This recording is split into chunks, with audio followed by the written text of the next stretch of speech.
కానీ ఒక ప్రశ్న అడుగుతా, ఏమనుకోకపోతే. నీ మొగుడు ఇంట్లో నుంచి బయటికి పోయేటప్పుడు, అయ్యా ఒక నిమిషం ఆగు, ఏడికి పోతున్నావు అని అడగకుండా చిన్న ప్రార్థన చేసి పంపిస్తాను చేతులు భార్యలు ఎత్తాలి. ఎక్కడికి వెళ్తారు? చర్చికి. ప్రశాంతం. యాడికి పోతున్నావు, ఎప్పుడు వస్తావు, ఎన్ని గంటలకు వస్తావు, ఏం చేస్తావు అని అడగకుండా చిన్న ప్రార్థన చేసి పంపిస్తా నీకు అని ప్రార్థన. ప్రభువా, నా భర్త అయితే వెళ్తున్నాడు, ఏ కష్టం జరిగినా మీ కుటుంబం అంతా వేదన పడాల్సి ఉంటుంది, ఏ దుష్టుడు తనను ఆవరించక, ఏ కష్టము జరగక వెళుతున్న పని క్షేమంగా జరిగించుకుని వస్తు నా భర్త పవిత్రమైన మనస్సు కలిగి శుద్ధ హృదయంతో తిరిగి ఇంటికి వచ్చినట్లుగా ఆయనకు క్షేమంగా నడిపించి తీసుకుని రా ప్రభువా అనే భార్యలు ఉన్నారా?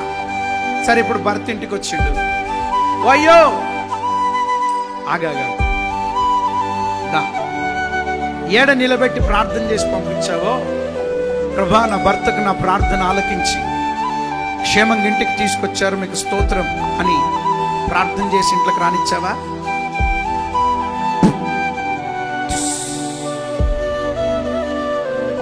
చెప్పనా? హలో, యాడున్నావు? ఆగో, గాడున్నావా? ఎప్పుడు వస్తావు? పెట్టయ్యే, గూదముఖం దాన పెట్టేయి. గట్లంటావు. మార్గము చూపుము ఇంటికంటే ఈమెను చూపిస్తుంది. ఏంద్రా అట్లా చేస్తా? అది అన్నది నాకు ఫోన్లో యువతి దగ్గరికి పోయినా, అందుకే పోయినా. మీ పాదాలకు వందనం. ఎప్పుడు వస్తావు? ఎందుకు ఇంత లేట్ అయింది?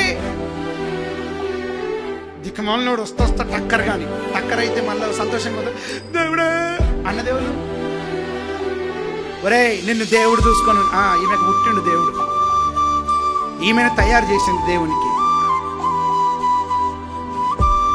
అన్న. నువ్వు అనేది తప్పు అనేటోళ్ళు చేతులు ఎత్తి, నువ్వు తప్పే మాట్లాడుతున్నావు. నిజమైన దేవుని బిడ్డ హృదయంలో ఏముంటుందంట? అనుమానం కాదు, ఉల్లాసం ఉంటుంది. వారి నాలుకల్లో ఏముంటదంట? ఆనందం ఉంటుంది. ఆనందం. వారు మాట్లాడుతుంటే ఎదుటి వారి మనసు పరవశించిపోతుందంట.